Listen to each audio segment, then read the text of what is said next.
নমস্কার। কবি ভবানী প্রসাদ মজুমদারের কবিতা ওষুধ যাবে শ্বশুর বাড়ি। ওষুধ যাবে শ্বশুর বাড়ি পশুর পায়েস খেতে, পুজোর কদিন এবার রঙিন কাঁদবে আনন্দেতে।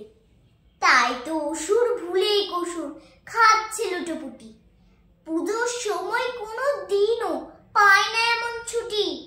পুজোর কদিন প্যান্ডেলেতে থাকে মায়ের সাথে, পা দিয়ে মা রাখেন চেপে চোরসে ত্রিশূল হাতে।